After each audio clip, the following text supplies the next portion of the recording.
On Thanksgiving, my parents said, "All the inheritance goes to your sister. You barely help us anyway." My sister smirked. "You were never the favorite." I calmly stood up and announced I'd stop paying their medical bills. But a month later, they called me. "We've decided to leave everything to Emily," Mom said casually, placing her fork down on her plate of turkey. For a second, I thought I misheard her.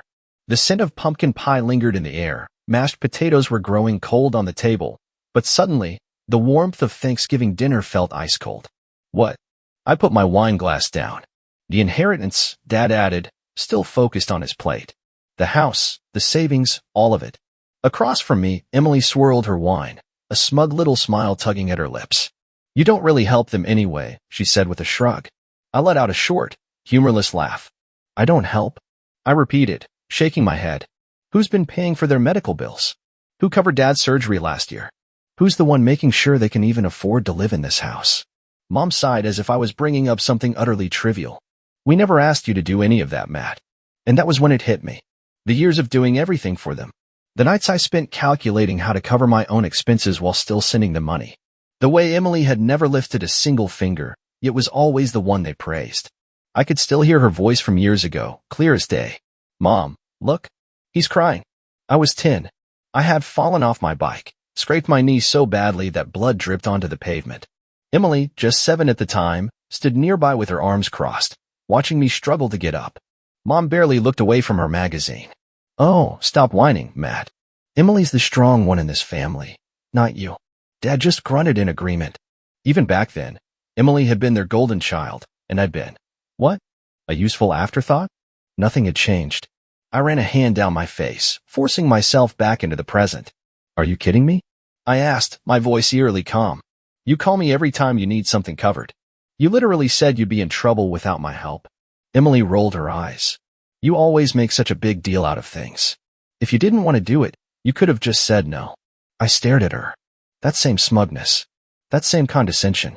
She had always been like this, since we were kids. She never asked for things. She expected them. And when she got them, she acted like they were owed to her. Slowly, I pushed my chair back and stood up. "All right," I said, buttoning my jacket. Emily huffed. "Oh, here we go. Another dramatic exit."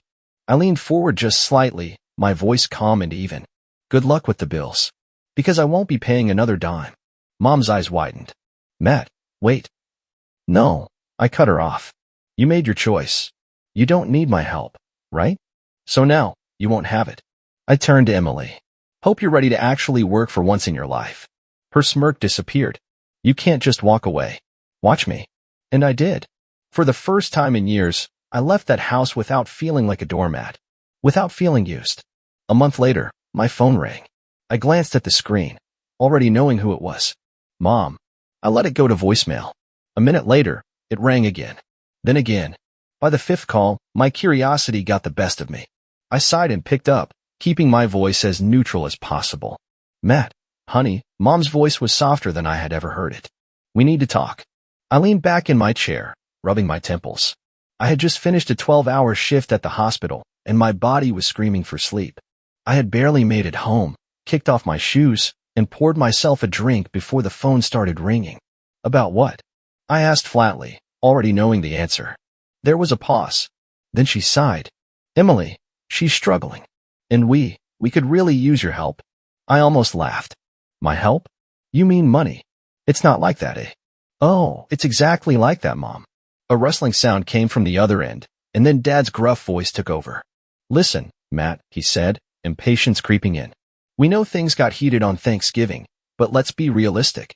You've always been the one who took care of these things. We're your parents. You can't just walk away from us." I clenched my jaw, exhaustion pressing down on me. "I can, actually," I said. Silence. Mom tried again, her tone thick with forced warmth. "Matthew, we raised you. We gave you everything." I let out a bitter chuckle.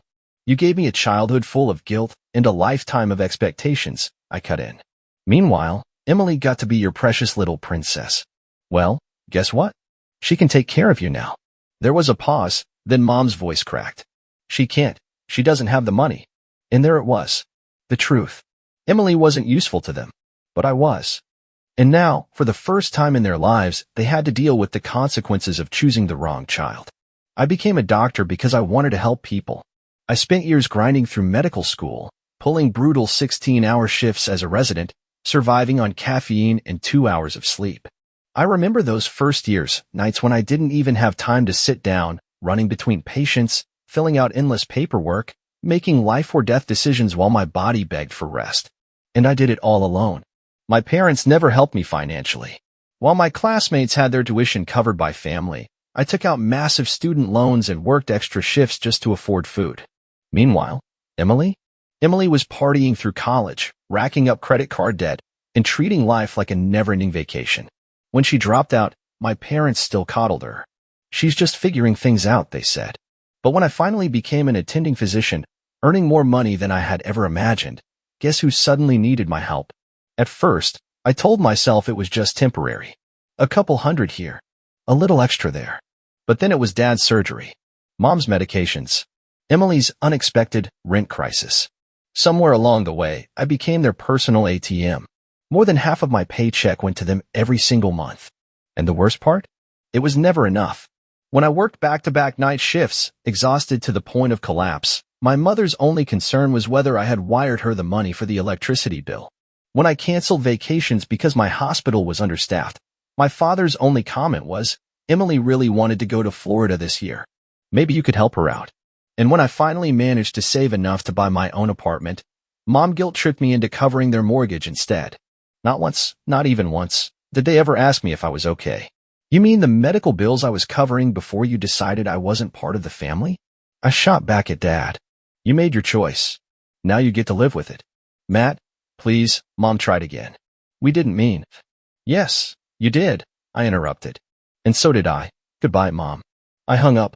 For the first time in my life, I wasn't the one left feeling guilty. I wasn't the one being used. And wow, it felt good. The silence didn't last long. For 2 weeks after that phone call, my parents tried every trick in the book. First, there were guilt-tripping texts from Mom. "We're struggling, Matt. I don't know how we're going to afford Dad's medication this month." Then came the fake concern. "You work so hard, sweetheart. Don't you think you're becoming too bitter? We just want to talk." When that didn't work, she escalated to outright demands. "You're a doctor, for God's sake. Money is nothing to you.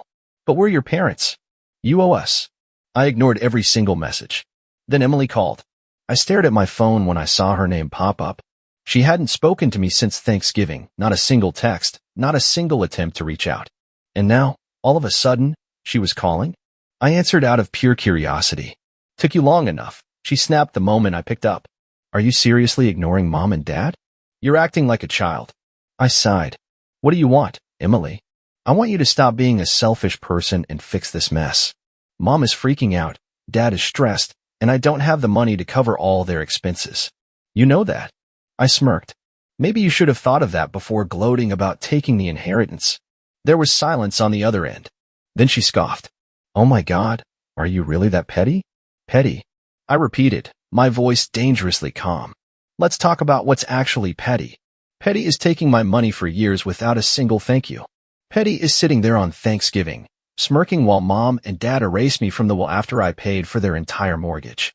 Petty is only calling me now because your perfect little plan is falling apart. That's not it." "Yes, it is," I cut her off. She took a deep breath, switching tactics. "Matt, look, I get it. You're mad, but you're still part of this family. And family helps each other." I laughed. Actually laughed. "No, Emily. I was an ATM, not family. And ATMs stop working when you try to take too much." I hung up before she could say another word. That should have been the end of it. I thought maybe, just maybe, they'd finally take me seriously.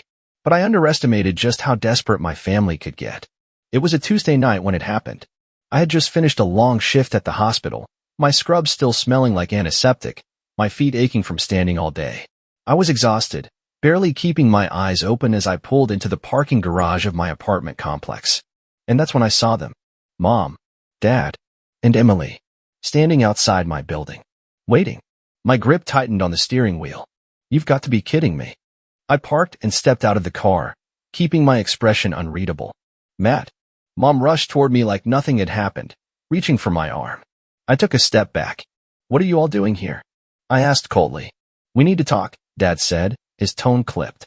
No, we don't. I walked past them, heading straight for the entrance. Matthew. Mom's voice rose in frustration. This is serious. I turned around, folding my arms. Fine. You have 2 minutes. Mom glanced at Dad, who sighed heavily before speaking. Look, we may have been a little harsh on Thanksgiving.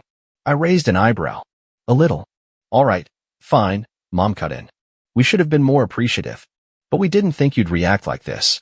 Emily scoffed. Yeah, you're acting like a total opera character. I clenched my jaw. Then why are you here, Emily? If I'm being so dramatic, why do you suddenly care? She shifted uncomfortably. Mom sighed. Matt, honey, we can't do this without you. We're behind on the mortgage. Your father's medication costs are piling up. And Emily is Let me guess, I interrupted. Emily is struggling. Silence. I let out a bitter laugh. You all thought I was bluffing, didn't you? I shook my head. You thought I'd cave, like I always do. You thought I'd feel guilty enough to come running back, wallet in hand. Well, guess what? I meant what I said. I'm done. Mom's expression hardened. So that's it? You're just abandoning your family? No, I said. You abandoned me years ago. I'm just finally accepting it. Dad's face darkened. You're being selfish, Matthew. Am I? I stared him down. Because if I were really selfish, I would have stopped funding this family years ago. If I were really selfish, I wouldn't have drained half my paycheck every month so you could keep this house. If I were really selfish, I would have let you deal with your own mess instead of cleaning it up for you over and over again. Emily crossed her arms. Jesus, Matt, enough with the martyr act. I turned to her, eyes burning. You know what, Emily? I almost feel bad for you.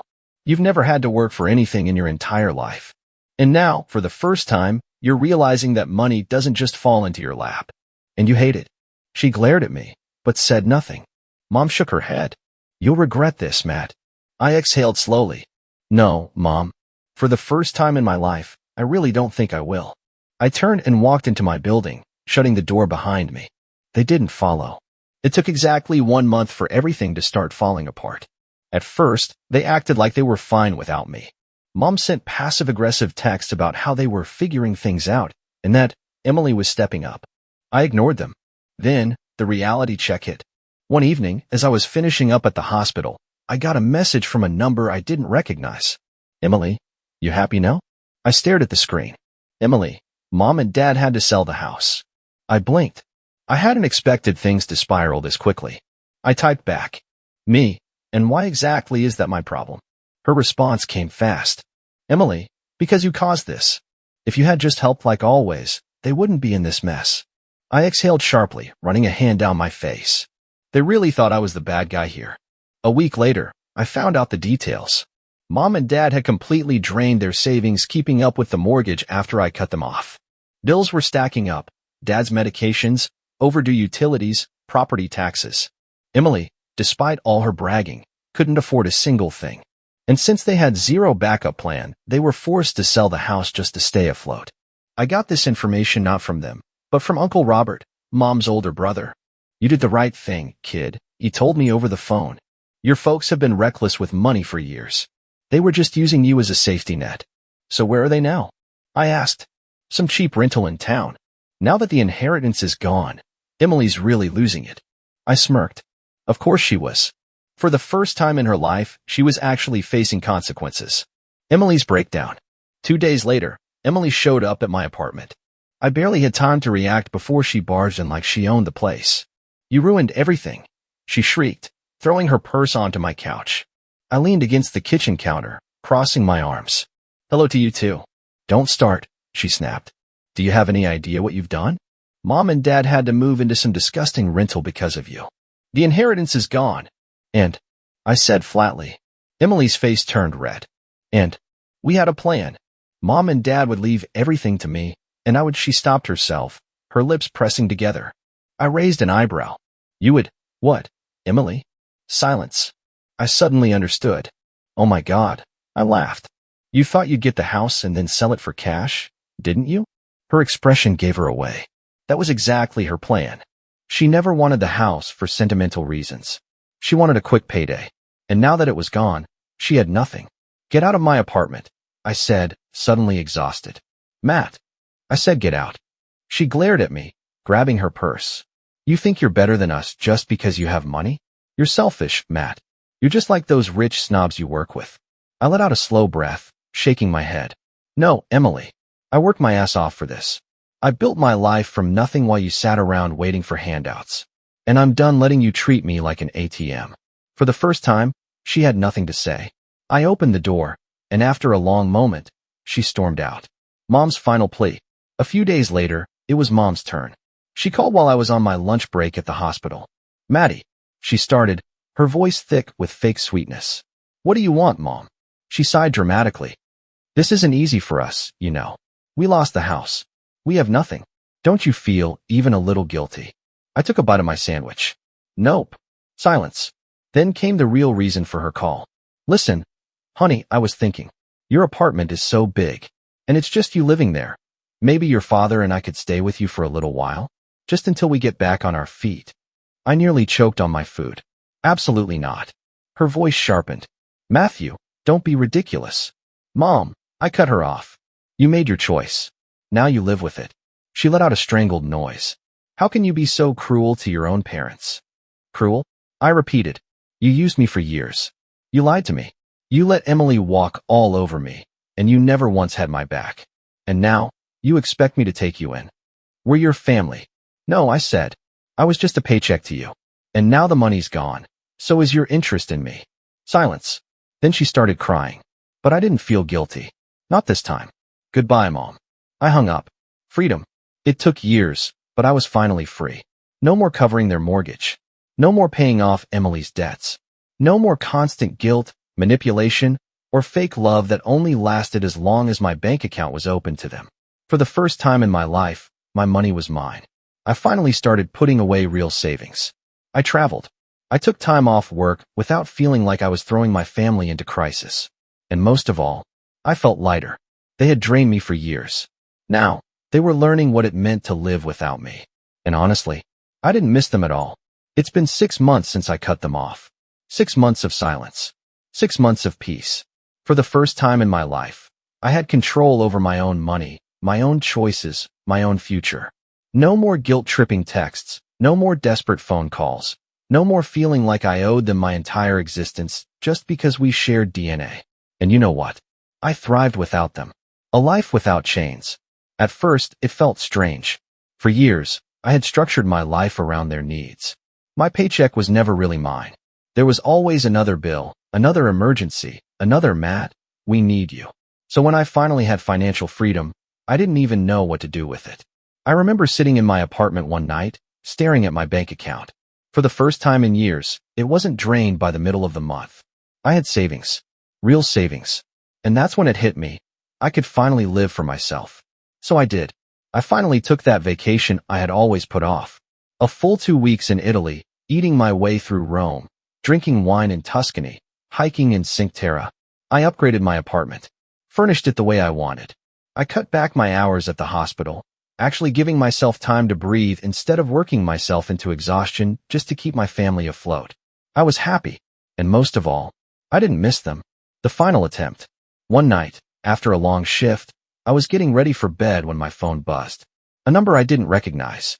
I almost ignored it, but something told me to check. It was a message. Emily. Matt, please call me. It's important. I stared at the screen, debating whether I should even bother. Finally, I sighed and typed back. Me, what do you want? A few minutes passed before she responded. Emily, Mom's in the hospital. I felt nothing. Not shock. Not fear. Not even sympathy. Just exhaustion. I typed back. Me and Emily and she's sick, Matt.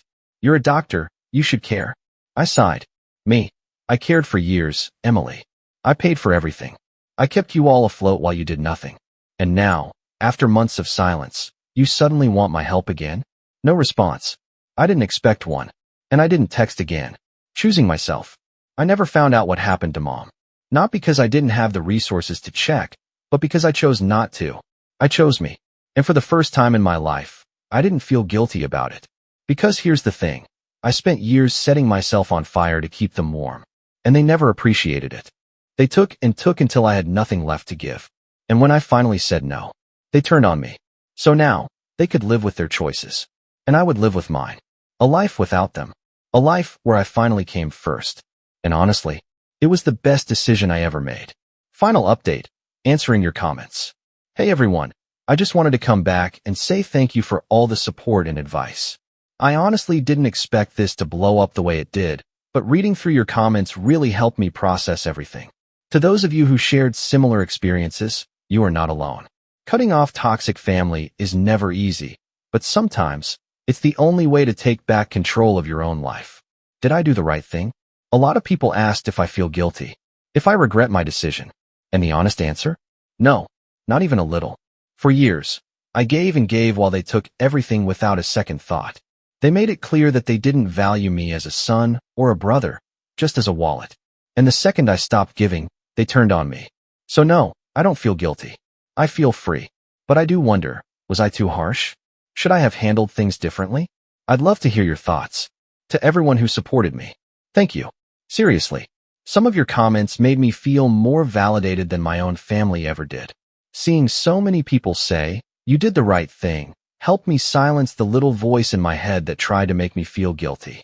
A lot of you pointed out that my family was never really family. They were users. And that realization, while painful, was also freeing.